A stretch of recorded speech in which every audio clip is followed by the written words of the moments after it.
Hi hello welcome to Mogata media. మొన్న ఒక video చేశా. పెద్దిరెడ్డి లాంటి వాళ్ళని అంటే సీఎంలు పిఎంలని పెద్దిరెడ్డి ఎదుర్కొన్నాడు, పవన్ కళ్యాణ్ గారు ఆయన బెదిరిస్తున్నారు ఏంటి అని.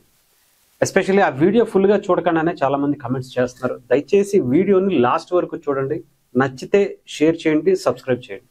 ఇకపోతే ముఖ్యంగా మొన్న పెద్దిరెడ్డి గురించి చెప్పాను.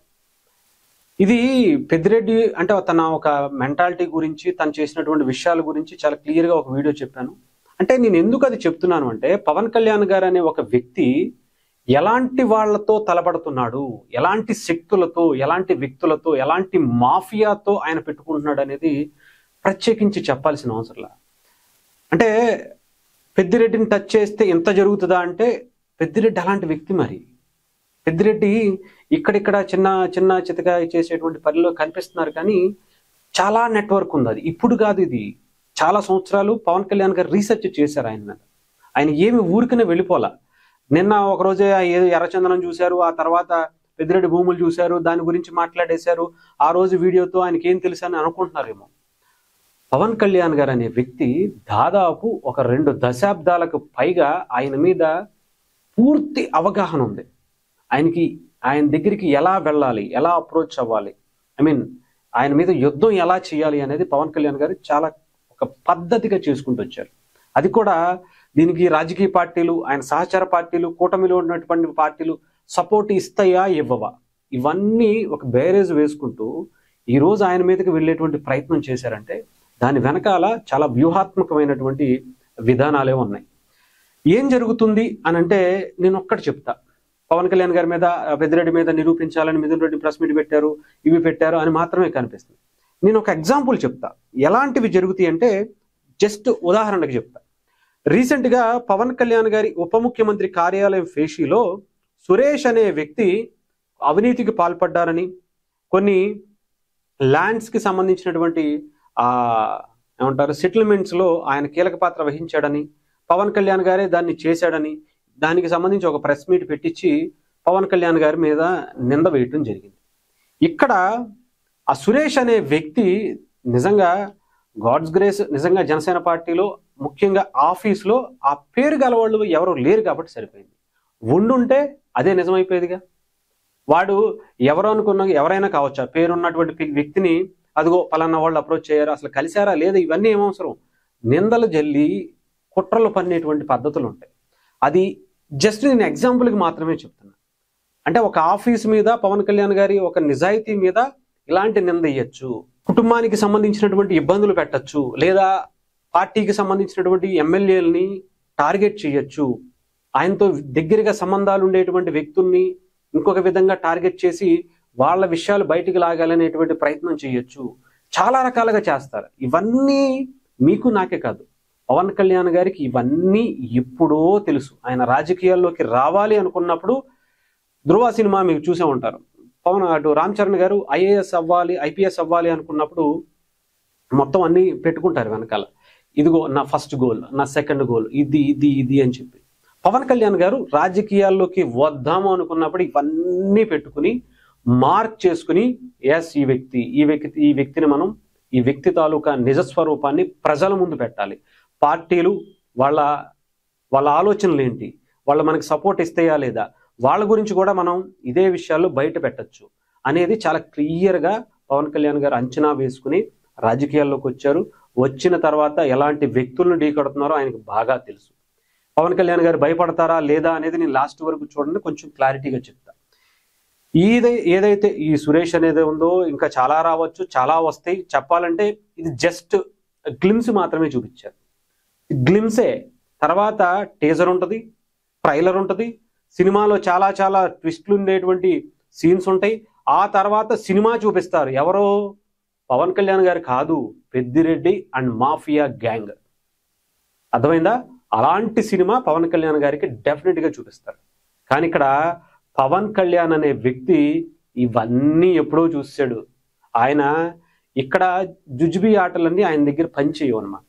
ఆయన ఎప్పుడో ఇవన్నీ అంచనా వేసి వీళ్ళు ఏం చేస్తారో ఆయనకు ముందే తెలిసి చాలా బలంగా, పగడ్బందీగా ఆయన రాజకీయాల్లో ఒక నిజాయితీతో వెళ్తున్నటువంటి వ్యక్తి.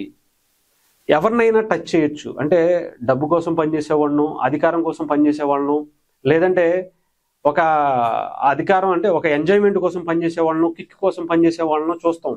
వాళ్ళని అంచనా వేసి వాళ్ళని అది ఇచ్చి వాళ్ళ వైపు తిప్పుకోవచ్చు. పవన్ కళ్యాణ్ అనే వ్యక్తి అలా కాదు. సమాజం అనే ఒక వ్యసనాన్ని ఆయన నరాల్లో నింపేసుకున్నాడు. ప్రజలు మంచి అనే ఒక హ్యాబిట్ని ఆయన దినచర్యగా పెట్టేసుకున్నాడు. అవసరం అయితే చెప్తున్నాను కదా, ఆయన ప్రాణాలు కూడా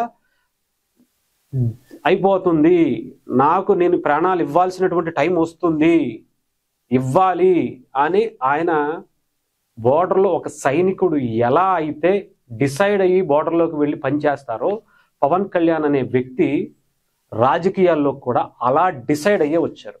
ఈవెన్ ఇంక్లూడింగ్ ఇంట్లో కూడా ఆయన పదే చాలాసార్లు చెప్తారు. వాళ్ళ అమ్మగారికి కూడా నేను చెప్పానమ్మా, ఇంతమంది ఉన్నారు కదా వాళ్ళందరూ చూసుకో, నేను వెళ్తున్నా అని చెప్తే వాళ్ళ అమ్మగారు కూడా చాలా సందర్భాలు చెప్పారంట. నువ్వు వెళ్ళు, నేను చూసుకుంటాను, నేను ప్రజల కోసం వదిలేశాను, నువ్వు వెళ్ళు పని చేసుకో అని చెప్పారట.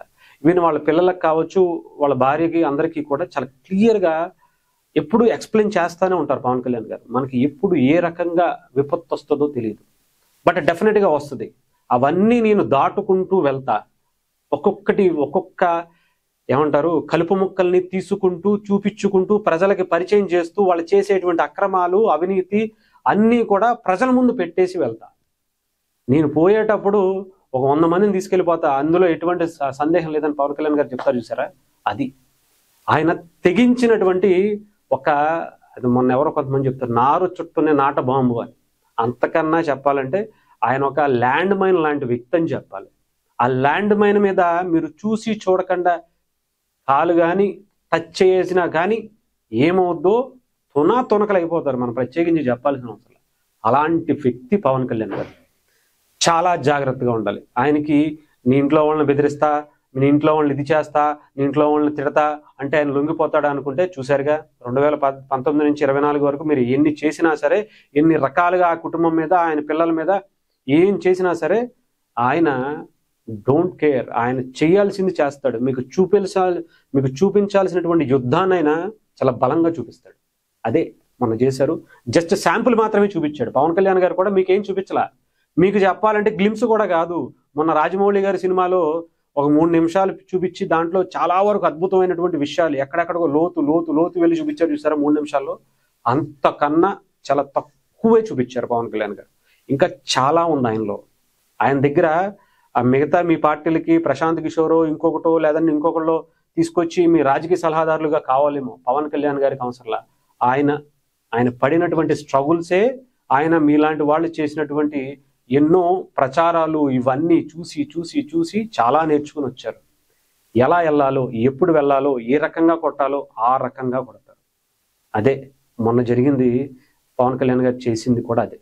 ఎర్రచందనం అనేది గత ఇన్నేళ్ల ఆంధ్రప్రదేశ్, తెలంగాణ చరిత్రలో, ఉమ్మడి రాష్ట్రాలు కావచ్చు, మిగతా రాష్ట్రాల్లో ఏ ఒక్క అటవీ శాఖ మంత్రి చేయనటువంటి విధానాన్ని పవన్ కళ్యాణ్ గారు నిజంగానే నార్మల్గా ఎవరన్నా పోలీసులు పట్టుకున్నారనుకోండి, అటవీ శాఖ సంబంధించినటువంటి అధికారులు పట్టుకున్నారనుకోండి, అక్కడ వరకు చూపిస్తారు, ఇదిగో పలానాది ఇక్కడ దొరికింది, ఈ వెహికల్, మనుషులు అని చెప్పి లోపల పెడతారు. కానీ పవన్ కళ్యాణ్ గారు ఏం చేశారు, ఎక్కడైతే దీన్ని నిల్వ చేశారో అది ఎంత ఉందో, ఏ రకమైనటువంటి క్వాలిటీ ఉందో, దీని ఎందుకు వచ్చింది, ఇవన్నీ పుట్టు పూర్వత్రాలతో సహా, ఆ పుట్టుక ఎక్కడుందో, తర్వాత ఎక్కడికి వెళుతుందో అన్ని క్లియర్గా ఒక రకంగా చెప్పాలంటే సినిమా చూపించేశారు ప్రజలకి. అర్థమైందా? అవన్నీ అంటే ప్రజల ముందు పెట్టడం అనమాట. పబ్లిక్ డొమైన్లో ఓపెన్గా దీని గురించి ఓకే ఇదా సంగతి, ఇలా ఎర్రచందనం అనేది దాని పుట్టుకి ఇదా, దాన్ని ఎలా తరలించుకుపోతున్నారా, ఎలా వస్తున్నారు, ఎలా వాళ్ళతో అటవీ శాఖ అధికారులు ఎలా వాళ్ళు యుద్ధం చేస్తున్నారు, గన్నలు షూట్ చేశాడని చాలా మంది అనుకుంటున్నారు. వాళ్ళకి అత్యాధునిక ఆయుధాలు ఇస్తున్నాం, మీరు ఇంకొకసారి ఇటువైపు రావాలంటే భయపడాలి అనుకునే విధంగా వాళ్ళకి వార్నింగ్ ఇస్తూనే ఇలాంటివి చేశారు. అటవీ శాఖ అధికారులు ఇలా కూడా చేయాల్సినటువంటి పరిస్థితి ఉంది, వాళ్ళ మీద ఇలాంటి దాడులు గతంలో జరిగి వాళ్ళ ప్రాణాలు పోయినటువంటి పరిస్థితులు కూడా ఉన్నాయని చాలా క్లియర్గా ప్రజల ముందు పెట్టారు. ఇది ఎవరు ఏంటి అనేది, ఎర్రచందనం అంటే ఇక్కడ పెద్దిరెడ్డో లేదంటే వాళ్ళ అనుచరులు ఇంకోటి అనుకుంటున్నారు. పెద్దిరెడ్డి ఎక్కడికి అమ్ముతున్నారు, వాళ్ళు ఎక్కడి నుంచి కొంటున్నారు, దేశంలో మన తెలుగు రాష్ట్రంలో అక్కడ చిత్తూరు నుంచి మొదలయ్యి కర్ణాటక, మహారాష్ట్ర, లేదంటే అక్కడి నుంచి నేపాల్ వరకు వెళితే నేపాల్లో పట్టుకున్నారన్నారు కదా. ఇన్ని స్టేట్లలో ఎలా వెళ్ళాయి దాటుకుంటూ? స్టేట్ బోర్డర్ కాదు, తర్వాత దేశం బోర్డర్ దాటి ఎలా వెళ్ళింది అంటే అది పెద్దిరెడ్డికి సంబంధించినటువంటి లింక్స్ ఎక్కడి నుంచి ఎక్కడి వరకు ఉన్నాయి, అక్కడి నుంచి జపాన్, చైనా, ఇతర దేశాలు ఎలా వెళుతుంది, అనాధికారికంగా ఇదంతా కూడా ఎలా సాధ్యపడుతుందంటే ఒక మాఫియా పెద్దిరెడ్డి వెనకాల ఉంది. అవి చాలా చేస్తుంది, అది చాలా చూపిస్తుంది. పవన్ కళ్యాణ్ గారికి అవన్నీ తెలుసు, అన్నీ చూశారు. మీరు పుష్ప సినిమానే చూశారు, అది సినిమాలోనే మాత్రమే కొన్ని క్యారెక్టర్లు, కానీ పవన్ కళ్యాణ్ గారు నిజ జీవితంలో దాన్ని టచ్ చేసినటువంటి వ్యక్తి, దాని గురించి బాగా బాగా అనుభవం ఉన్నటువంటి వ్యక్తి. సో డెఫినెట్గా చాలా చాలా ఉంది సినిమా. జస్ట్ వాళ్ళు ఏదో చిన్న గ్లిమ్స్ చూపించారని అనుకుంటున్నారు పవన్ కళ్యాణ్ గారికి. చాలా చూపిద్దాం, చాలా రకాల కుట్రలు చేద్దామని అనుకుంటున్నారు. అవన్నిటిలో చాలా వరకు సగం వరకు చేశారు. ఇంకా చెప్పాలంటే ఇంకా ఇప్పుడు మువ్వెత్తున స్టార్ట్ చేస్తారేమో.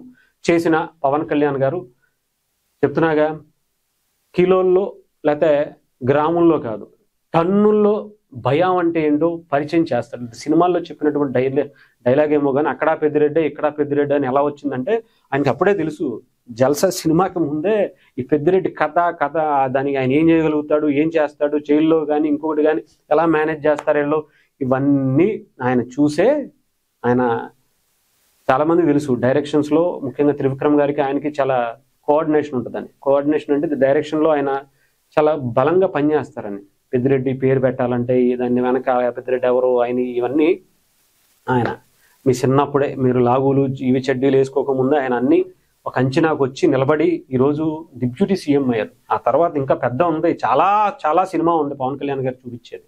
జస్ట్ ఇప్పుడు మాత్రం టీజర్ కూడా కాదు, చెప్పాలంటే చిన్న ఒక పిక్చర్ చూపించారు అంతే. అంటే ఒక పిక్, ఒక ఫోటో తీసి చూపించారు అంతే పవన్ కళ్యాణ్ గారు.